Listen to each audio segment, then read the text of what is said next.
Welcome back, my Better Life believers. Alright, so we're going to do something a little bit different today. I felt like I was in the mood to do a little bit of a rant kind of video.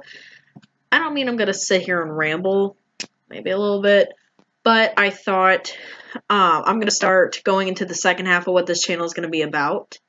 And I will go back and forth, and sometimes it'll tie into each other. So today we're going to talk about suicide prevention, suicide awareness, things like that. We're going to talk about leading causes of suicide and just my personal viewpoints on it and, what I deal with, being someone who is of suicidal thoughts, so on and so forth, since I was like very young. And you can learn why in my personal experience videos of substance abuse and what I went through as a child. So here we go.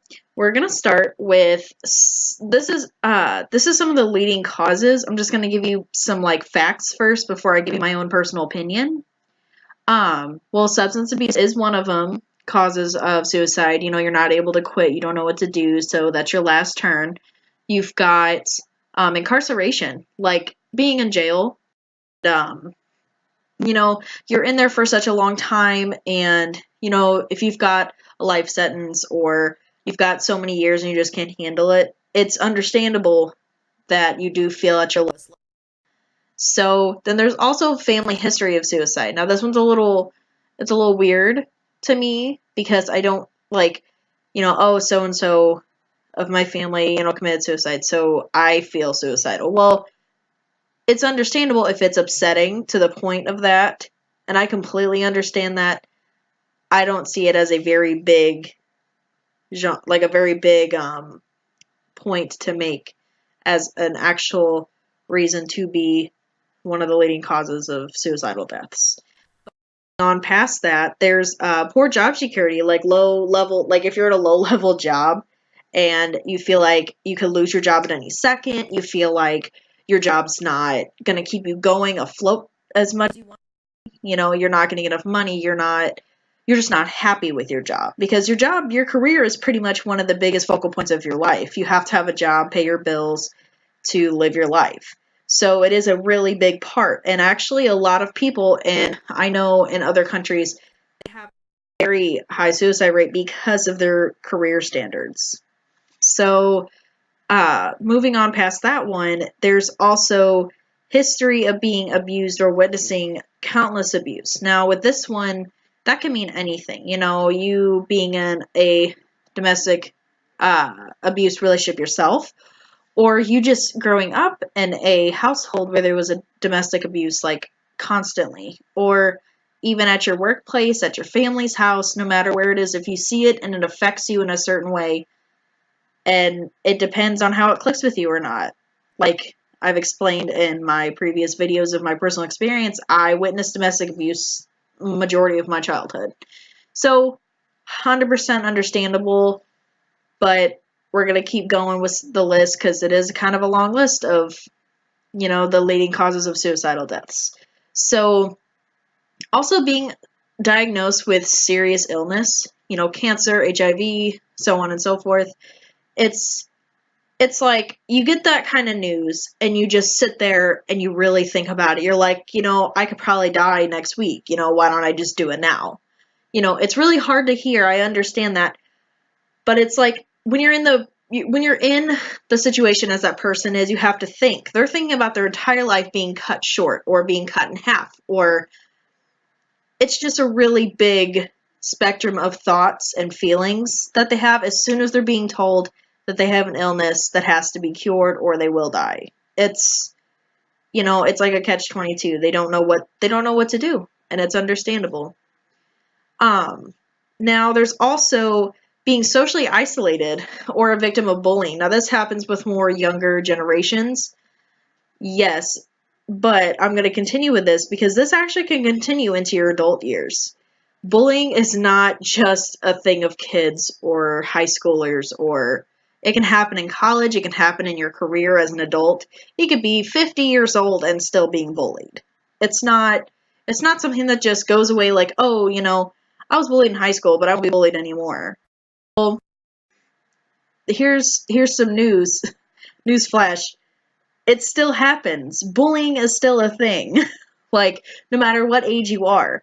You know, if someone doesn't like something that someone else has or looks like, because, you know, the human race is we're materialistic, apparently. You know, I'm starting to realize that lately, you know, people are, only care about what's on the outside and what somebody has and what kind of money they have, or like what, you know, what they can contribute. They don't care about what's on the inside. They don't care about the person that they're talking down to or demeaning. Well, so like I said, bullying is still a factor no matter what age you are. So, you know, bullying could affect somebody, they could become suicidal, like, even at older age. Like, if they're at a job and people don't like them or something, and it could affect them career-wise, which that makes two bullet points right there: career and also bullying. So it's very stressful when it comes to bullying. It doesn't make sense to me, and it never will. I was bullied as a kid. I had a lot of friends that were bullied as kids, and that kind of thing, that's like a whole nother video. That kind of thing will never, I will never understand it. But also being exposed to suicidal behavior. I know that sounds a little weird, but let me explain just a little bit. So that in itself is like, I feel like it's like they are being exposed to people coming out about their stories, or like, oh, they sit there and think, that's me. I'm like that. I have those thoughts too. Maybe I'm suicidal, so on and so forth. Like, it's like it's a domino effect. One person is like this, so another person's like this, and so on and so forth. And I'm not saying like all people who are suicidal or, anything like that are part of that domino effect. There's some people that are excluded from it. But I do believe there's some small form of a domino effect. Now, it's just me, but I I don't know who I could say like fits in that category. Like, everybody walks their own paths in life, but we all have a purpose, and I really wish that people would understand, that not everybody is made to do this or that. We all were made to do different things, but that's just how life is. So now moving on to, like, here's what I researched that these are actual, like, statistics of who is affected more by suicidal deaths and so on, and suicidal thoughts and all that. It actually shows that men are higher ranked than women when it comes to suicidal deaths, which I actually was really surprised, seeing as the most people that I talk to are typically women.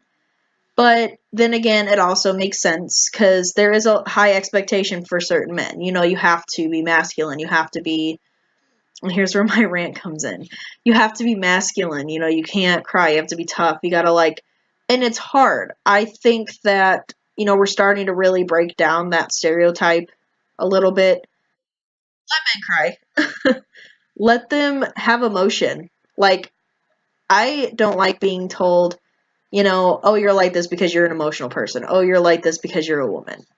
No, that's a big pet peeve. And I feel like I'm not the only woman that's like that. And, us women can be tough. Men can be soft. Like, it's not, it's just it depends on who you are as a person. Now, if you're like a tough dude, you're a tough dude. If you're kind of like in between, you're in between. Like, just let people be people, in my opinion. So now here's another thing. It also says people over the age of 45 are actually ranking higher. Now, I don't know the exact like time frame of this statistic, but I feel like it's kind of coming down from that a little bit. Like, it's not people at that age anymore, because bullying's getting worse. the whole career, career bullying is getting worse, just bullying in general, you know, everything like that. Like, young kids are just, they're dealing with a lot more than what they should. And so I think it's happening with younger generations more than it is anybody else. But here's another thing that I thought was interesting as well, was they actually had like kind of like a race type of statistic as well. And it says that Caucasians, American Indians, and Alaskan Natives are actually highest on the list of suicidal deaths. So I'm not too sure, like, I don't, because obviously I'm Caucasian, but I'm actually also Native American. So, like, I'm on the fence because it's like, I don't understand, what's what your race has to do with being, suicidal or having suicidal thoughts and things like that. To me, it's what's on the inside. It's not about your race, not about, it's not about your color, it's not about your gender either. We're all people. We're all human beings on the inside. And we all have hearts. We all have souls. And I just think that we really need to think before we say things to people. We really need to think before we do stuff. And I feel like we should lift each other up more. I am a strong believer in the whole, we ain't got nothing good to say, don't say nothing at all. So, and I'm not going to rant too much further because this can be an all-day video. But I am going to say this. You are, for everybody out there who has, and me included, who has, had suicidal thoughts, is suicidal. I have been suicidal since age 10. I am 22 years old. Ain't nothing going away. Sometimes it doesn't. I was going to end with a quote that said, suicide is a permanent solution to a temporary problem. Sometimes being suicidal and having suicidal thoughts and so on and so forth, sometimes that ain't temporary. Sometimes that sticks with you. But the thing I want to bring to the table when it comes to this conversation is, if it's not temporary for you, like, you go to the doctor and you sit and talk to a psychiatrist, you get some pills, you're fine, take some antidepressants, and that helps you, that stuff doesn't help most people. Doesn't help me. What helps is you really taking into consideration what that action of suicide is going to do to your family. Now, if your family's the problem, think about your friends. Think about the future you are not going to have. The children you're not going to have. The life you're not going to have. Because suicide, that's it. You're done. This is going to be hard to hear. You're dead. You're done. You're not going to, you aren't going to you can't just get up and it's a brand new day. There is no more brand new days. There's no more brand new days for your family. There's no more brand new days for your friends. They're going to miss you. Believe it or not, if you think you don't have friends, you do. Believe it or not, if you think all your family hates you, I doubt it. Because I know everybody's probably got a big family, and I know someone in your family probably cares about you a lot, and you don't realize it. I'm telling you, get up, and I want you to really think before you do stuff. And for the people out there who don't understand suicide, think before you say things. Think before you put someone down. If you know what you're going to say is going to hurt them in any way, shape, or form, don't say it. It's not hard. It's not difficult. It's kind of just common courtesy. It's kind of common sense, to be honest. Would you want someone to say something harsh to you? Well, your rebuttal's probably, oh, well, that kind of stuff don't hurt me. I call BS. Because there's always something that someone can say or do that will hurt somebody else. So with that, I'm going to end the video. And I just want you to take this as you will. And I always leave my email in the description This is one of my personal emails. This is where you can contact me directly. If there is any questions you have, or you just are seeking help, you have questions, you want answers, even if it's not suicide related, and you have questions about me, or even if it's substance abuse related, because that's what this channel is all about, is both those things. I'm here to help. I'm here to be a voice that, you know, not a lot of people are willing to speak. I've been quiet for far too long, so here I am. Well, thank you guys for watching. I'm hopefully sometime this week going to do an interview. Don't quote me on that, but I'm really pushing. So thank you for all the support, and please keep believing in a better life.